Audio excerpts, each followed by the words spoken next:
आज के मुख्य समाचार। ईरान, अमेरिका, इजराइल तनाव के बीच खाड़ी देशों में फंसे लाखों भारतीयों। कड़ी निगरानी में हो रही बोर्ड परीक्षाएं।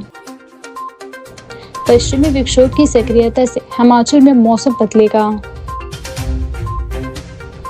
कांग्रेस ने अनुराग शर्मा को बनाया राज्यसभा उम्मीदवार। शिमला के महापौर का कार्यकाल फिर हुआ 5 वर्ष। नाबार्ड की राशि पर कांग्रेस का झूठा श्रेय, संदीप भारद्वाज। सीएम ने राज्यसभा चुनाव को लेकर बड़ा बयान दिया। कांगड़ा कांग्रेस अध्यक्ष अनुराग शर्मा बने राज्यसभा उम्मीदवार। शिमला में सीपीआईएम का प्रदर्शन। अब समाचार विस्तार से। लोक निर्माण मंत्री विक्रमादित्य सिंह ने बयान जारी करते हुए कहा कि मध्य पूर्व में ईरान, अमेरिका और इजराइल के बीच बढ़ते सैन्य और कूटनीतिक तनाव से पूरे क्षेत्र में अस्थिरता की स्थिति पैदा करती है। इस संघर्ष का सीधा असर खाड़ी देशों में रह रहे लाखों भारतीयों पर पड़ रहा है। हवाई क्षेत्र के आंशिक बंद होने, उड़ानों के रद्द होने और सुरक्षा कारणों से आवाजाही पर लगे प्रतिबंधों ने प्रवासी भारतीयों और उनके परिवारों की चिंता कई गुना बढ़ा दी है। अनुमान के अनुसार पूरे मध्य पूर्व क्षेत्र में 90 लाख से अधिक भारतीय नागरिक रह रहे हैं और विभिन्न क्षेत्रों में कार्यरत है। इनमें से बड़ी संख्या में खाड़ी देशों दुबई, सऊदी अरब, कतर, कुवैत और ओमान में काम करने वाले श्रमिकों, तकनीकी विशेषज्ञों, इंजीनियरों और नर्सों, शिक्षकों और व्यवसायियों की है। इनमें से हिमाचल प्रदेश के भी लगभग 45,000 से अधिक लोग शामिल हैं, जो रोजगार के सिलसिले में वर्षों से इन देशों में कार्यरत है।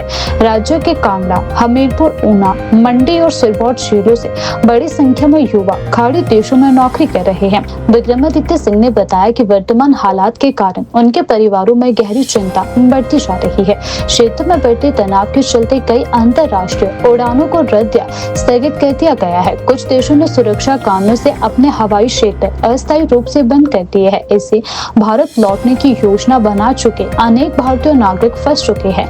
वहां से मिल रही सूचनाओं के अनुसार कई भारतीय श्रमिक और कर्मचारी सुरक्षित स्थानों पर शरण लिए हुए हैं तथा दूतावासों से संपर्क में हैं। सोशल मीडिया और अन्य माध्यमों से भारतीय नागरिकों ने भारत सरकार और विदेश मंत्रालय से सुरक्षित निकासी की अपील की है। मंत्री विक्रमादित्य सिंह ने बताया कि भारत सरकार ने स्थिति पर लगातार नजर रखी है। विदेश मंत्रालय से प्रभावित क्षेत्रों में स्थित भारतीय दूतावासों और वाणिज्य दूतावासों को अलर्ट पर रखा गया है। हेल्पलाइन नंबर भी जारी कर दिए गए हैं और आपातकालीन सहायता व्यवस्था सक्रिय कर दी गई है।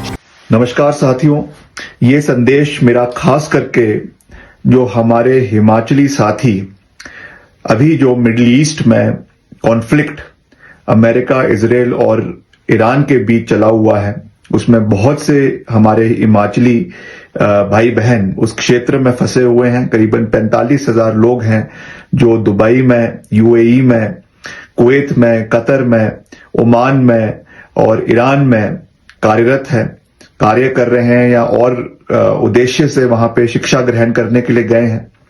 हम आपके परिवार की तरह हम भी आपकी सुरक्षा के प्रति चिंतित हैं और मैं आपको यही विनम्र निवेदन करना चाहता हूं कि आप को किसी भी तरीके की कोई सहायता, कोई सहयोग की आवश्यकता हो तो हमारे मोबाइल नंबर पे, हमारे लैंडलाइन पे 017728086000 पे आप कभी भी फोन करके हमको अपनी जानकारी से अवगत करवा सकते हैं और हम आपकी आवाज को पूरी मजबूती से केंद्र सरकार के समक्ष, मिनिस्ट्री ऑफ एक्सटर्नल अफेयर्स के समक्ष और जो भी कंसर्न अथॉरिटीज है उनके समक्ष उठाने का प्रयास करेंगे ताकि जल्द से जल्द आपकी वापसी हमारे देश के अंदर और प्रदेश के अंदर सुरक्षित हो सके, ये हम कामना कर रहे हैं।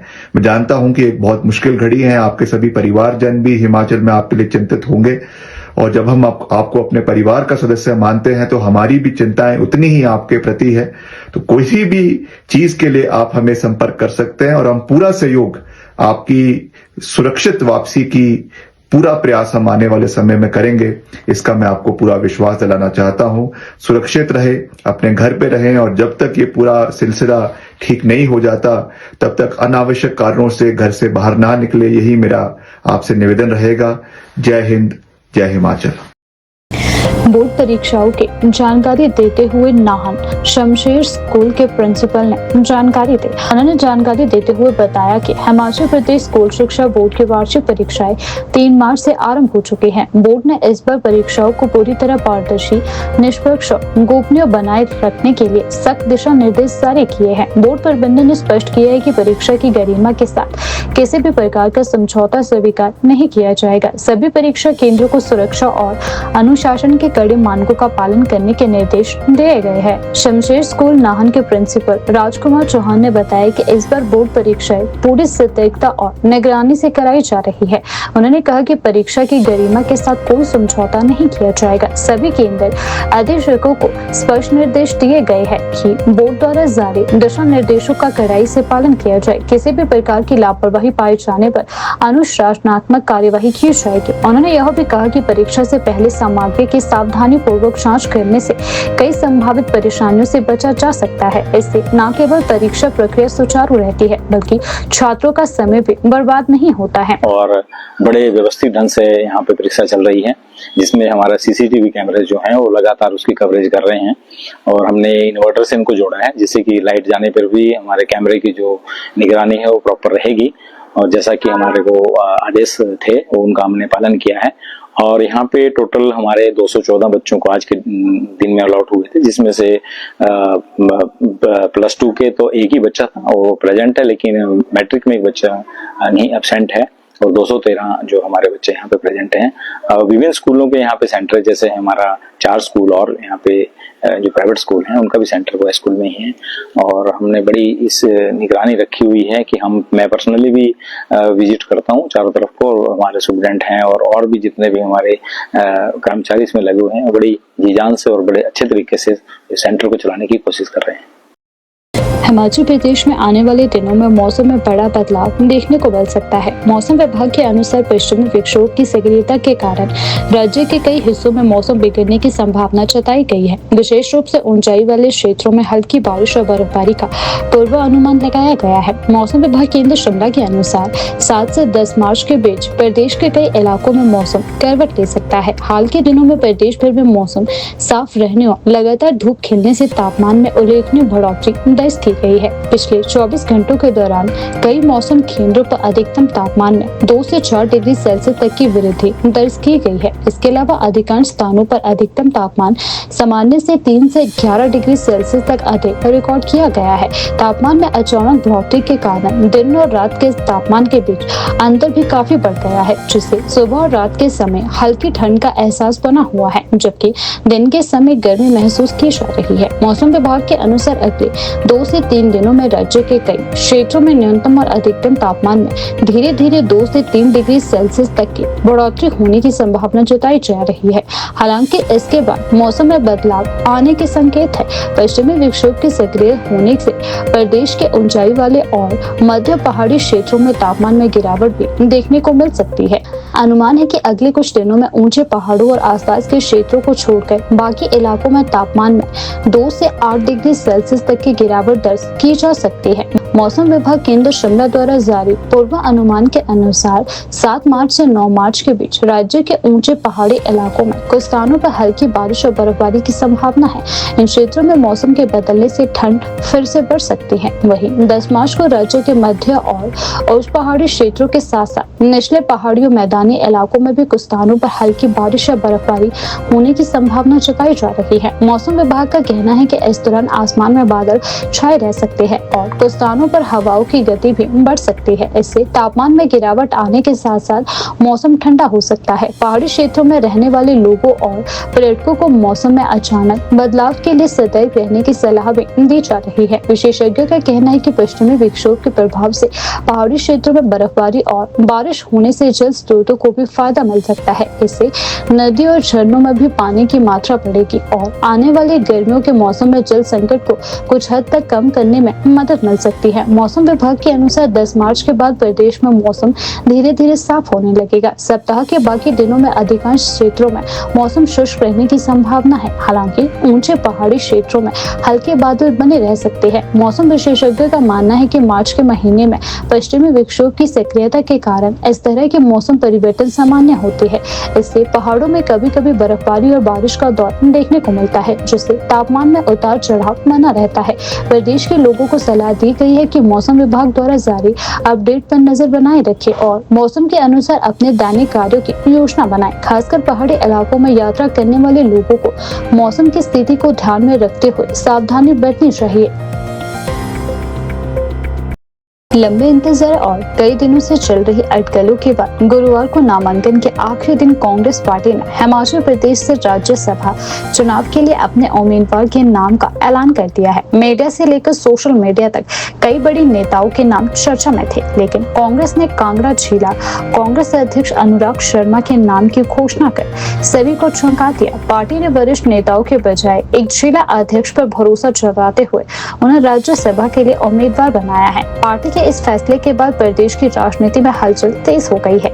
दरअसल इस सीट के लिए कई बड़े नामों की चर्चा चल रही थी, जिनमें प्रदेश कांग्रेस अध्यक्ष प्रतिभा सिंह और वरिष्ठ कांग्रेस नेता आनंद शर्मा के नाम प्रमुख रूप से सामने आ रहे थे। हालांकि कांग्रेस नेतृत्व ने इन सभी चर्चाओं को पीछे छोड़ते हुए कांगड़ा जिला के कांग्रेस अध्यक्ष अनुराग शर्मा को राज्यसभा का उम्मीदवार घोषित कर दिया है। अनुराग शर्मा का जन्म 4 मार्च 1978 को कांगड़ा जिले के बैजनाथ में हुआ था। दिलचस्प बात यह है कि पार्टी ने उन्हें उनके जन्मदिन के अवसर पर ही यह सबसे बड़ी जिम्मेदारी दी है, जिसे उनके राजनीतिक जीवन का सबसे बड़ा तोहफा माना जा रहा है। उनके प्रारंभिक और शिक्षा भी कांगड़ा जिला से हुई है। उन्होंने बैजनाथ कॉलेज से अपनी कॉलेज की पढ़ाई पूरी की। अनुराग शर्मा वर्तमान में कांगड़ा जिला कांग्रेस कमेटी के अध्यक्ष है और उन्हें मुख्यमंत्री सुखविंदर सिंह सुक्खू के करीबी नेताओं में गिना जाता है।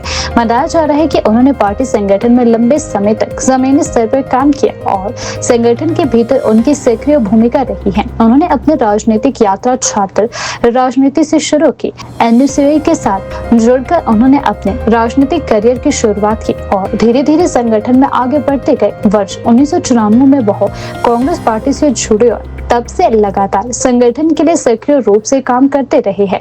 राजनीतिक सफर की शुरुआत के दौरान वर्ष 1986 से 2001 तक उन्हें हिमाचल प्रदेश एनएसयूआई का प्रदेश सचिव बनाया गया, जिसके बाद वर्ष 2002 से 2006 तक वह युवा कांग्रेस के जिला सचिव रहे। संगठन में सक्रियता और कार्यकर्ताओं के बीच मजबूत पकड़ के चलते उन्हें वर्ष 2006 से 2010 तक हिमाचल युवा कांग्रेस का महासचिव बनाया गया। इसके अलावा वर्ष 2014 से 2019 तक वह हिमाचल प्रदेश कांग्रेस कमेटी के सह सचिव भी रहे। संगठन के साथ साथ उन्होंने विभिन्न सरकारी और प्रशासनिक संस्थाओं में भी अपनी भूमिका निभाई है। वर्ष 2013 से 2017 तक वह हिमाचल पर्यटन विकास बोर्ड में बोर्ड ऑफ डायरेक्टर BOD के सदस्य रहे। वर्तमान में वर्ष 2023 से हिमाचल पथ परिवहन निगम में भी अपनी जिम्मेदारी निभा चुके हैं। अनुराग शर्मा पेशे से ट्रांसपोर्ट कारोबारी भी है और सामाजिक गतिविधियों में भी सक्रिय रहते हैं। स्थानीय स्तर पर उनका सामाजिक नेटवर्क काफी मजबूत माना जाता है। यही कारण है कि पार्टी ने संगठनात्मक अनुभव और जमीनी पकड़ को देखते हुए उन पर भरोसा जताया है।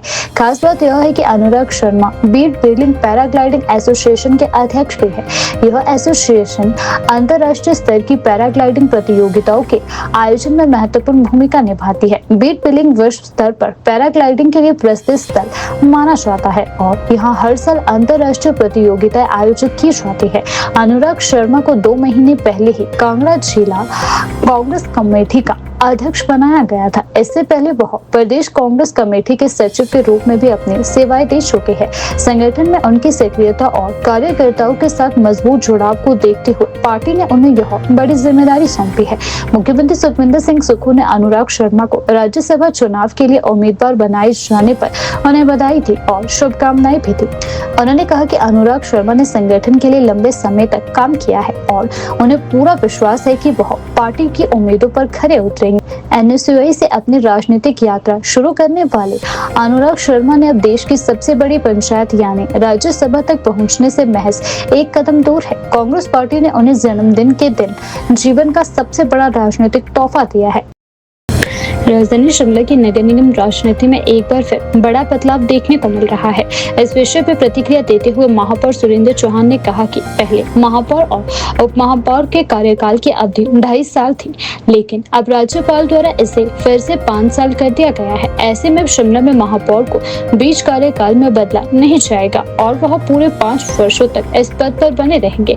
महापौर सुरेंद्र चौहान ने कहा कि इस निर्णय से नगर निगम में स्थिरता आएगी और विकास कार्यों को निरंतर गति मिल सकेगी। उनका कहना है कि जब कार्यकाल छोटा होता है तो कई बार योजनाओं को पूरा करने में कठिनाइयां आती है, लेकिन अब 5 साल का समय मिलने से शहर के विकास के लिए बेहतर तरीके से कार्य किया जा सकेगा। उन्होंने कहा कि नगर निगम शिमला की कई महत्वपूर्ण योजनाओं पर कार्य किया जा रहा है और आने वाले समय में शहर के बुनियादी ढांचे को मजबूत करने के लिए कई नई परियोजनाएं भी शुरू की जाएगी। उनका कहना है कि शहर की जनता ने उन्हें जिम्मेदारी सौंपी है और वह इस विश्वास पर खरा उतरने के लिए लगातार काम करेंगे। इस दौरान महापौर सुरेंद्र चौहान ने भाजपा पार्षदों पर भी निशाना साधा। उन्होंने कहा कि जब नगर निगम का बजट पेश किया जा रहा था उस समय भाजपा के पार्षद सदन से वॉकआउट कर गए। उनका कहना है कि बजट जैसे महत्वपूर्ण मुद्दे पर सदन से बाहर जाना शहर के विकास के प्रति उनकी गंभीरता को दर्शाता है। महापौर ने सवाल उठाया कि भाजपा के पार्षद अब जनता के बीच किस मुंह से जाएंगे जिन लोगों ने उन्हें चुनकर नगर निगम में भेजा है। उन्होंने उन्हीं लोगों को शर्मिंदा करने का कार्य किया है। मैं ये माननीय महामहिम राज्यपाल जी के पास हस्ताक्षर करने के लिए बिल जाता है, तो वो आज माननीय महामहिम राज्यपाल जी ने उस पर हस्ताक्षर करने के बाद वो परिषद का जो भी संवैधानिक पदों पर या ग्राम पंचायती राज सिस्टम में और लोकल अर्बन बॉडीज़ में जो भी बैठे उनको सबको 5 ईयर्स का एक प्रोग्राम होना चाहिए। तो ये उसी संदर्भ में आज का बिल था हमारा, जो माननीय महामहिम राज्यपाल जी ने हस्ताक्षर किए, जिसमें और उस सरकार के पास गया है। आज माननीय उच्च न्यायालय में भी ये मामला लगा है, तो मैं समझता हूँ कि वहाँ पर ये अब सारा माननीय उच्च न्यायालय के पास ध्यान में भी चीज़ें लाई जाएगी। सुरेंद्र जी, पहले कार्यकाल 2.5 साल का था, तो कई ऐसे प्रोजेक्ट भी होंगे जो आप देखिए, मेरा मकसद यही है, मकसद ये होता है कि कोई भी कार्य करने के 2.5 साल का, मैं समझता हूँ कि 2.5 साल का कोई बहुत लिमिटेड सा काम होता है, क्योंकि उसको मालूम है कि भी 2.5 साल के बाद निकलना, 1 साल वो सीखेगा, 1 आधे साल के बाद उसको कुछ नॉलेज आती है, तो उसके बाद उसका जब कार्यकाल खत्म हो तो उसका इंटरेस्ट नहीं रहता। तो मैं ये समझता हूँ कि 5 साल का कोई भी आप स्कीम, कोई भी आपके स्कीम्स बनी हुई, हमारी बड़ी बड़ी स्कीम्स है। आपने इस बार देखा होगा बजट में हमारा जो बजट था वो बहुत ऐतिहासिक बजट रहा। सबसे 688 करोड़ रुपए का बजट था, जो पिछली बार 188 करोड़ का था। तो इसमें बहुत बड़ी बड़ी नई स्कीमें हैं, जिसमें मैं आप माननीय मुख्यमंत्री जी खुद नगर निगम में 2 बार पार्षद रहे हैं, तो उनको इन चीज़ों का बहुत ध्यान भी था। और हमारा एक जो 2-3 जो प्रोजेक्ट्स हमारे बड़े बड़े हैं, हमने उनके ध्यान में लाए, और उस पर जैसे सब्जी मंडी का बहुत बड़ा परिसर बनने जा रहा है, नगर निगम में सारे के दफ्तर एक जगह होंगे, एम्प्लॉयज़ की कॉलोनी का हमने एक जगह बना रहे हैं, और बहुत सारी और भी स्कीमें हैं। या वेलनेस सेंटर का हमारा प्लान है। तो एक सारी चीज़ों पे हम इस पर काम भी कर रहे हैं, और आप आने वाले समय में देखोगे कि शिमला में हम नई चीज़ें आपको धरातल पे दिखेंगी। देखिए, मैं समझता हूँ कि क्या रहा होगा उनके दिमाग में, क्योंकि संख्या में 9 आदमी हैं या 8 आदमी हैं, तो किस तरह का विरोध था वो मेरे समझ से बाहर था कि भाई लेकिन शिमला की डेवलपमेंट को मैं रुकने नहीं दूँगा। कोई इस तरह नाजायज़ तरीके से हो हल्ला करके हुड़दंग मचा के नगर निगम के हाउस को अगर डिस्टर्ब करने की कोशिश करेगा, तो वो उस पर मैं एज़ पर एक्ट कार्रवाई करूँगा। और वो मुझे इसमें कहने में कोई हिचक नहीं है कि हमने शिमला का विकास करना है, शिमला में काम करना है। इस तरह से जो मैंने देखा 2-3 हाउस में, वो किस एंगल को अपने आप को बताना चाह रहे थे, वो मेरी समझ से बात है कि मतलब आपको पता ही नहीं है कि हम संख्या में 9, तुम करना क्या चाह रहे हो। अमेंडमेंट कोई पहली बार थोड़ी हो रही है, ये तो सरकार का प्रोगेटिव है, पहली बार थोड़ी करते। उनके समय में भी धूमल साहब ने डायरेक्ट इलेक्शन करा दिए थे, उसमें तो तब तो कुछ नहीं, किसी ने कुछ नहीं बोला। पिछली बार 2 बारी महिलाएं बनी, पुरुष का तो बना ही नहीं पिछली बार। तो फिर क्या पुरुष विरोधी हो जाएंगे वो? मतलब आप क्या मानसिकता लेके जा रहे हो लोगों की भी। पिछली बार सत्या कुंडल जी महिला पुरुष की उसकी जगह बनी है, तो मैं हम लोग ये कहें कि पुरुषों का आपने वो शोषण किया, ये क्या तरीका हुआ। तो एक आपकी मानसिकता कहाँ है। आप डेवलपमेंट को रोकने के लिए प्रयास जो कर रहे हो, वैसे भी भाजपा तो वैसे भी उस लाइन पे काम कर ही रही है।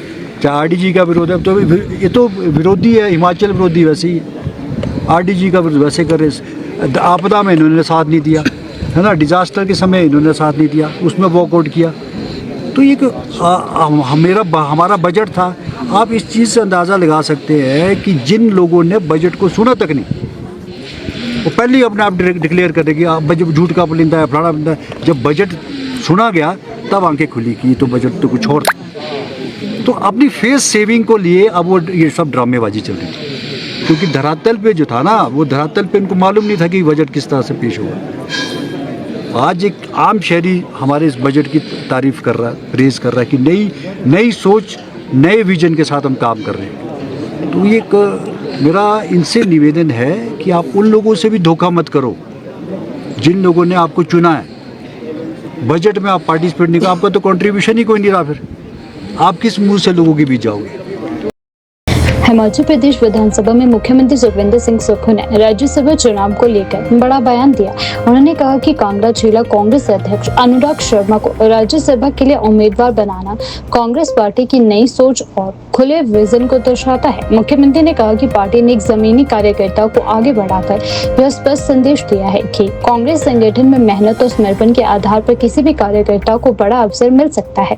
अखिल भारतीय कांग्रेस कमेटी द्वारा हिमाचल प्रदेश से राज्यसभा की एकमात्र सीट के लिए कांगड़ा जिला कांग्रेस अध्यक्ष अनुराग शर्मा के नाम का ऐलान किया गया है। पार्टी के इस फैसले ने प्रदेश के राजनीतिक गलियारों में काफी हलचल पैदा कर दी है, क्योंकि इस सीट के लिए कई वरिष्ठ बड़े नेताओं के नाम भी चर्चा में थे। इसके बावजूद कांग्रेस नेतृत्व में एक जमीनी स्तर से जुड़े कार्यकर्ता पर भरोसा जताते हुए उन्हें राज्यसभा उम्मीदवार बनाया गया है। विधानसभा में अपने बयान के दौरान मुख्यमंत्री सुखविंदर सिंह सुक्खू ने कहा कि अनुराग शर्मा की उम्मीदवारी युवाओं के लिए प्रेरणा का स्रोत है। मुख्यमंत्री ने कहा कि कांग्रेस नेता राहुल गांधी की जो नई सोच है, जिसमें संगठन को मजबूत करने के साथ साथ युवाओं को नेतृत्व में स्थान देने की बात भी कही जाती है। अनुराग शर्मा की उम्मीदवारी उसी सोच को आगे बढ़ाने का काम करती है। उन्होंने कहा कि कांग्रेस का यह फैसला पार्टी के खुले विजन और लोकतांत्रिक परंपराओं को भी दर्शाता है।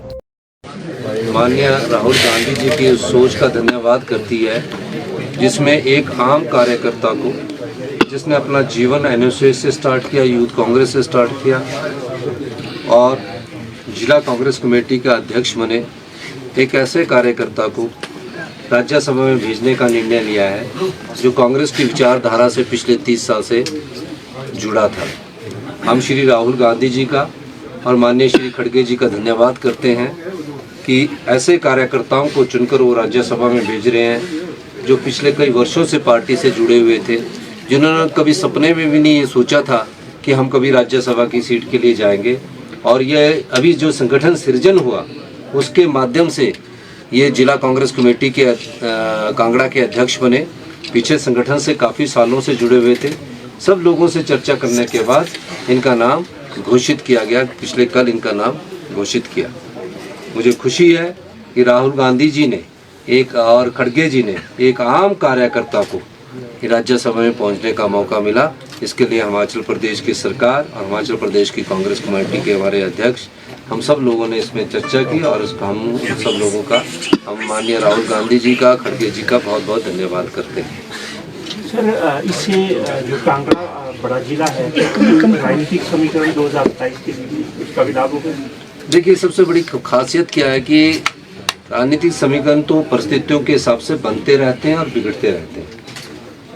ऐसा कार्यकर्ता जो गांव में बैठा हुआ जीवन में कभी ये सोच भी नहीं सकता था, और जो विधायक भी बन जाते वो भी कभी ये नहीं सोच सकते थे कि हम कभी राज्यसभा में पहुंचेंगे। जब एक कार्यकर्ता को टिकट मिलता है तो उससे हिमाचल प्रदेश में जितने और कार्यकर्ताओं, उनकी सोच में परिवर्तन आता है और वो जीवन के, जब कांग्रेस पार्टी का कार्य करते हैं तो उनके मन में एक विचार आएगा कि हम भी कभी विधायक और राज्यसभा के सदस्य बन सकते हैं। सर, युवा शक्ति को बढ़ावा दिया गया है और यंग कैंडिडेट है, ऊपर से जो हिमाचल के लोगों की मांगते हैं, हिमाचल से हैं, तो क्या कहेंगे? नहीं, वो फैसला हो चुका था कि हिमाचल से कैंडिडेट देना है।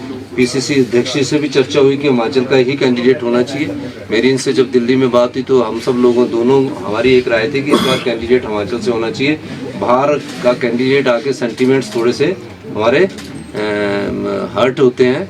जब हमने और पीसीसी प्रेसिडेंट और माननीय डिप्टी सीएम साहब से सबसे चर्चा हुई और सब लोगों ने हमको ये कहा कि प्रदेश का कैंडिडेट हो, कोई हो, ये नहीं था हमारा मकसद, पर प्रदेश का हो।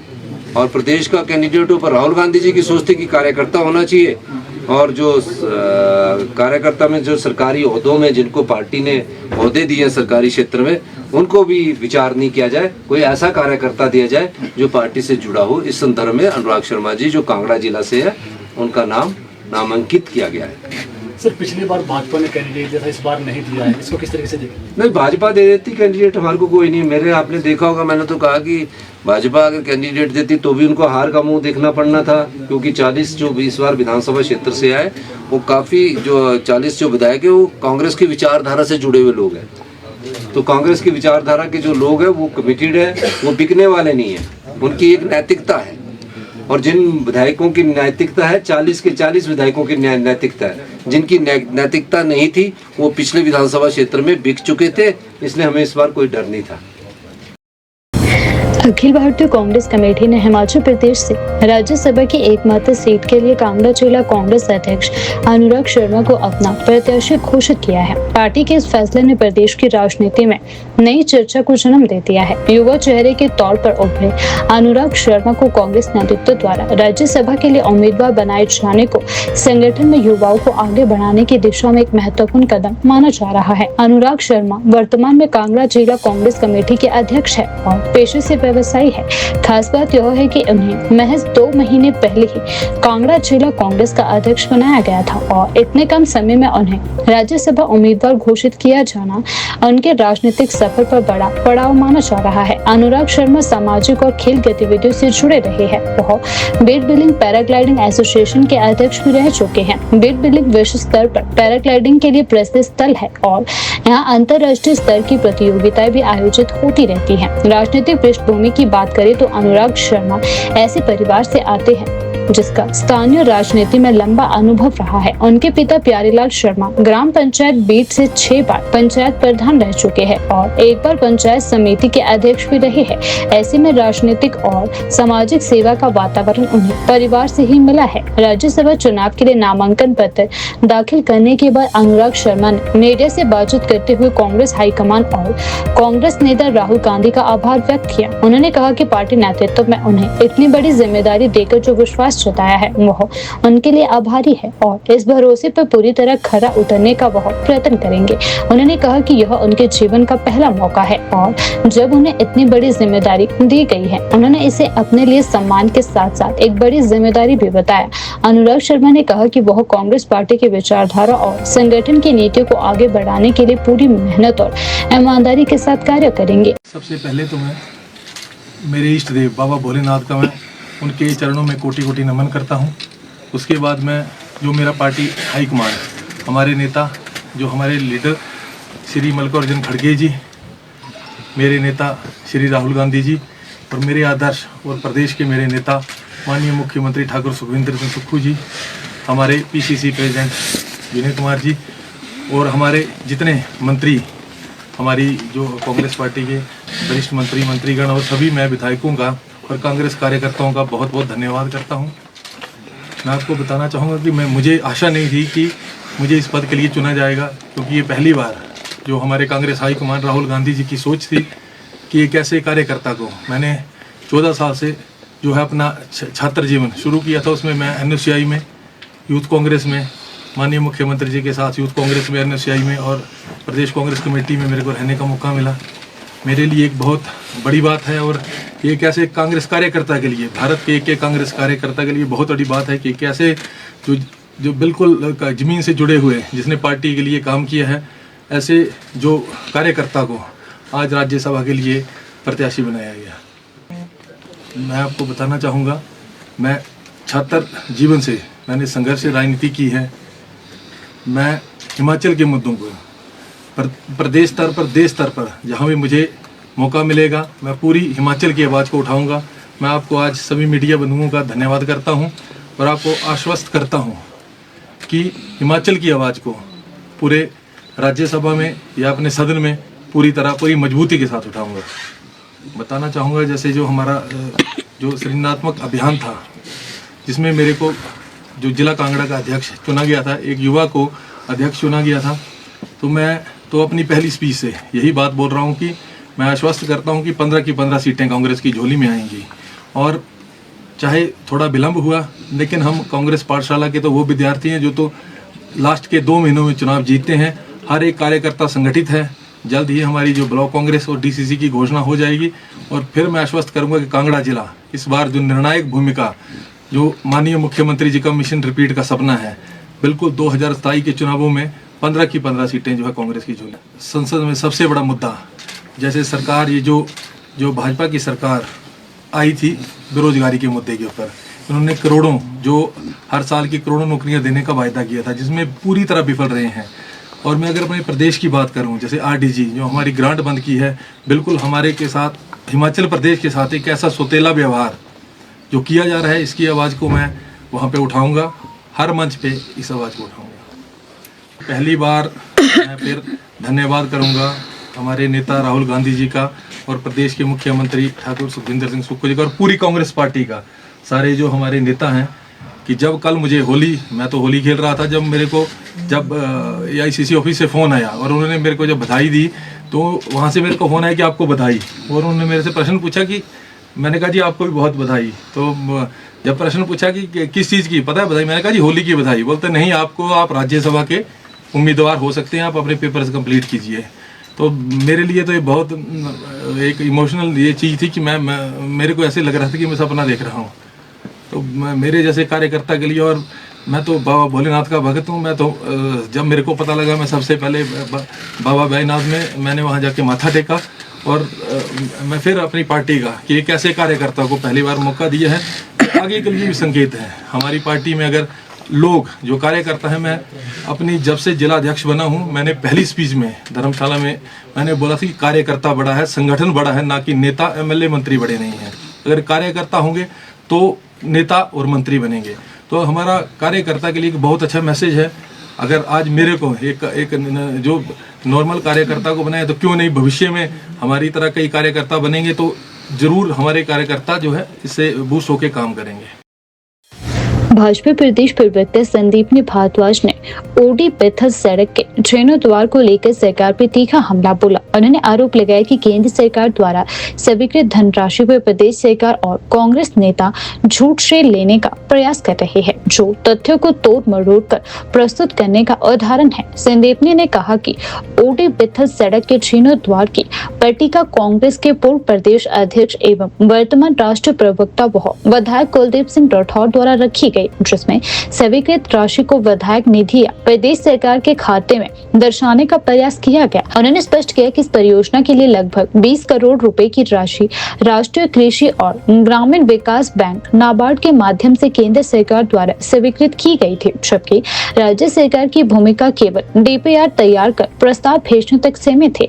उन्होंने कहा कि प्राथमिकता तय करना राज्य सरकार का दायित्व है, लेकिन केंद्र सरकार द्वारा स्वीकृत राशि पर श्रेय लेना उचित नहीं है। उन्होंने तंज कसते हुए कहा कि यह स्थिति 900 चूहे खाकर बिल्ली हज को चली जैसी है। पहले वर्षों तक उपेक्षा और अब श्रेय लेने की होड़ है। भाजपा प्रवक्ता ने बताया कि लगभग 40 से 45 वर्ष पूर्व कोटगढ़ क्षेत्र में भुट्टी और पैथल को छोड़ने वाली यह सड़क पक्की नहीं थी। वर्ष 1999 से 2000 में तत्कालीन मुख्यमंत्री प्रेम कुमार धूमल ने थानेदार में आयोजित कार्यक्रम के दौरान इसकी घोषणा की थी और भाजपा शासनकाल में सड़क को पक्का किया गया। उन्होंने आरोप लगाया कि उसके बाद केवल औपचारिक पैचवर्क हुआ और दीर्घकालिक सुधार की दिशा में कोई ठोस प्रयास नहीं किए गए। संदीपनी भारद्वाज ने कहा कि सड़क का जीर्णोद्वार स्वागत योग्य कदम है, क्योंकि इससे क्षेत्र की जनता को लाभ मिलेगा, लेकिन जनता को यह जानने का अधिकार है कि यह धन प्रदेश सरकार का नहीं बल्कि केंद्र सरकार द्वारा नाबार्ड के माध्यम से स्वीकृत है।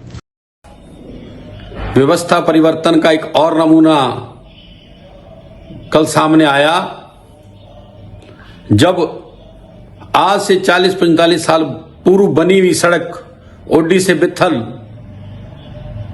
उसकी जीर्णोद्धारण की पट्टिका हिमाचल में कांग्रेस के पूर्व अध्यक्ष और वर्तमान में कांग्रेस के राष्ट्रीय प्रवक्ता और हमारे विधायक आदरणीय कुलदीप जी द्वारा रखी गई। और ये व्यवस्था परिवर्तन भी इतिहास में जोड़ा जाएगा कि जीर्णोद्धारण के लिए भी पट्टिकाएं रखी जा रही हैं। और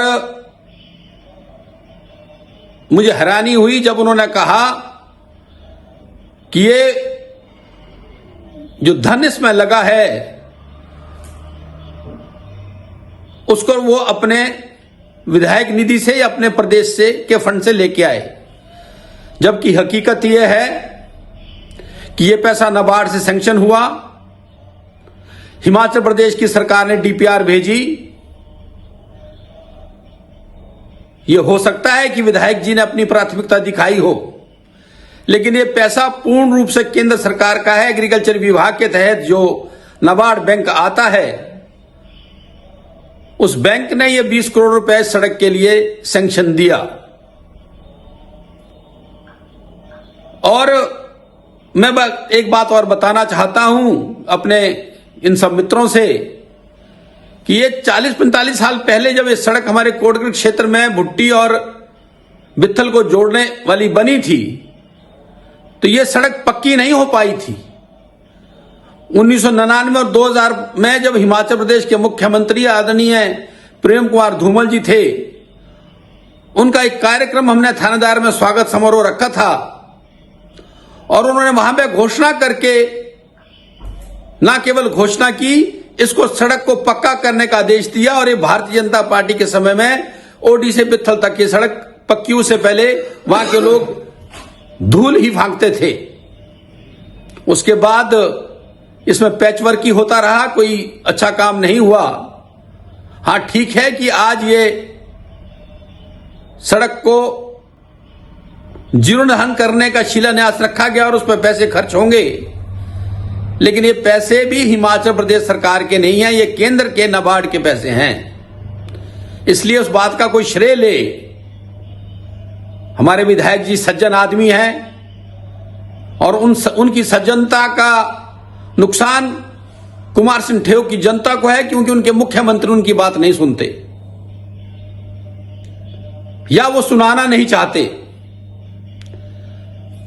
और एक बात मैं और बताना चाहता हूं कि नाबार्ड का जो जितना भी प्रपोजल स्टेट गवर्नमेंट का जाता है उसकी डीपीआर बनती है और लगभग 20,000 करोड़ के प्रपोजल्स केंद्र के पास हिमाचल सरकार की तरफ से गए हैं, जिसमें ना केवल सड़क, उसमें पानी, सड़क, हॉर्टिकल्चर, स्कूल के निर्माण, इन सब मदों में नाबार्ड से पैसा आता है और उसकी जो ईएमआई है वो केंद्र सरकार देती है। हां, ये बात जरूर है कि उसमें 10% का कंट्रीब्यूशन हिमाचल सरकार को करना पड़ता है, वो भी उस क्षेत्र में जो नॉन ट्राइबल एरिया है। ट्राइबल एरिया में तो उसकी आवश्यकता भी नहीं होती। इसलिए मैं ये बताना चाहता हूं कि वो गलत श्रेय ना ले। विधायक हैं और प्रदेश की सरकार है, तो यहां से डीपीआर बनाना तो उनका दायित्व है, उनका फर्ज बनता है। और अच्छा होता है ये डीपीआर बहुत बड़ी बनती, क्योंकि 41 किलोमीटर की सड़क है और इस सड़क की वाइंडिंग का काम भी होता है। जो मुझे जानकारी है, इस रिहैबिलिटेशन के इस प्रोजेक्ट में रोड की वाइंडिंग का काम नामात्र है।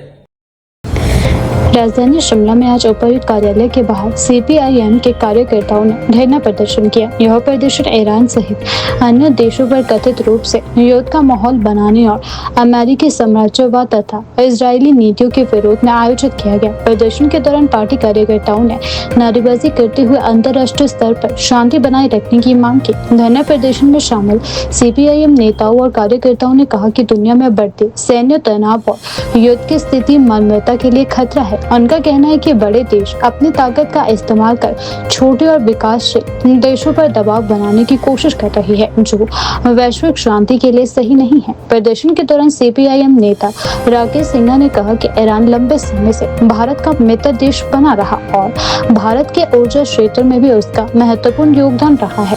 उन्होंने कहा कि भारत में आने वाले तेल का एक बड़ा हिस्सा ईरान से आता रहा है और दोनों देशों के बीच लंबे समय से आर्थिक और रणनीतिक संबंध रहे हैं। राकेश सिन्हा ने आरोप लगाया कि अमेरिका ईरान के खिलाफ युद्ध जैसी स्थिति पैदा करने की कोशिश कर रहा है, जो पूरी दुनिया के लिए चिंता का विषय है। उन्होंने कहा कि अगर पश्चिम एशिया क्षेत्र में युद्ध छिड़ता है तो इसका असर वैश्विक अर्थव्यवस्था के साथ साथ भारत पर भी पड़ेगा। उन्होंने यह भी कहा कि भारत जैसे बड़े लोकतांत्रिक देश को इस मुद्दे पर स्पष्ट और मजबूत रुख अपनाना चाहिए। राकेश सिन्हा ने सवाल उठाते हुए कहा कि भारत सरकार और प्रधानमंत्री नरेंद्र मोदी को इस मुद्दे पर ठोस कदम उठाने चाहिए और अंतर्राष्ट्रीय मंच पर शांति और कूटनीतिक समाधान की बात करनी चाहिए। CPIM नेताओं का कहना था कि युद्ध की स्थिति से सबसे ज्यादा नुकसान आम लोगों को होता है, इसीलिए दुनिया के सभी देशों को मिलजुल कर युद्ध के बजाय संवाद और शांति का रास्ता अपनाना चाहिए। देखिए, आप देख रहे हैं पूरी दुनिया के अंदर एक जनमत बन रहा है कि ये जो आज छठा दिन युद्ध का हो गया है, इसको किस तरीके से समाप्त किया जा सकता है, शांति और अमन को बहाल किया जा सकता है। हम बड़े दुख से कह रहे हैं, हमारी देश की परंपरा ये रही है, हम पीड़ित के साथ हमेशा खड़े रहे हैं, हम साम्राज्य विरोधी रहे हैं। हमारा इतिहास 300 वर्ष का है जिसमें हमने साम्राज्यवाद के खिलाफ लड़ाई लड़ी। भगत सिंह, सुखदेव, राजगुरु जैसे लोग पैदा किए जिन्होंने शहादत दी साम्राज्यवाद के खिलाफ। अशफाकुल्लाह खान, राजेंद्र लहरी और चंद्रशेखर आजाद तो आप जानते हैं, जब आखिरी गोली बची थी तो आखिरी गोली उन्होंने अपने सिर पर लगाई, वो साम्राज्यवाद के अधीन नहीं आए। तो इसलिए हमारे देश की परंपरा ये रही है, लेकिन भारी मन से हमें ये कहना पड़ रहा है कि हमारे प्रधानमंत्री महोदय ने न केवल वहां पर नेतन्याहू को मिलने गए, जबकि नहीं जाना चाहिए था, चलो चले गए, लेकिन आज छठा दिन युद्ध का हो गया है। 1000 से अधिक लोग इस युद्ध में मर गए हैं। 169 महिला बच्चियां मर गई और हमारे प्रधानमंत्री महोदय ने ना कोई खंडन किया, ना कोई बयान दिया। आप जानते हैं कि हमारे देश के अंदर स्वतंत्रता विदेश नीति रही है, प्रधानमंत्री नहीं तय कर सकते हैं, ये देश के अवाम ने तय किया है, देश की लड़ाई ने तय किया है कि हम हमेशा उन लोगों के साथ खड़े रहेंगे जो पीड़ित के साथ होगा और जो साम्राज्यवादी विरोधी होगा। इस युद्ध का सबसे बड़ा नुकसान वहां तो होने वाला है, लेकिन हमारे देश में होने वाला है। कहां से तेल आएगा? ईरान तो हमारा मित्र देश था जो हमारे साथ हमेशा खड़ा हुआ। जब पाकिस्तान ने 1994 में यूनाइटेड नेशन में प्रस्ताव लाया कि कश्मीर का फैसला हो, तो ईरान हमारे साथ खड़ा हुआ।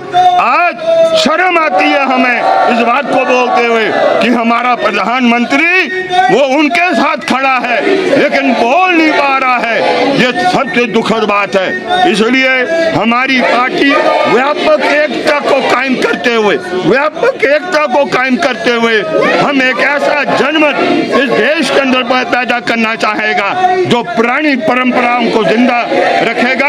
हम याद दिलाना चाहते हैं अपने प्रधानमंत्री महोदय को, यही साम्राज्यवादी थे जिन्होंने 13 अप्रैल को जलियांवाला बाग में गोलियां दागकर देश की जो आजादी की लड़ाई चल रही थी उनको खून में डुबा दिया था। और आज शर्म तरीके से आप साम्राज्यवाद के साथ खड़े हो, ये अच्छी बात नहीं है। तो ये सारा कार्यक्रम एक जनमत को पैदा करने का है।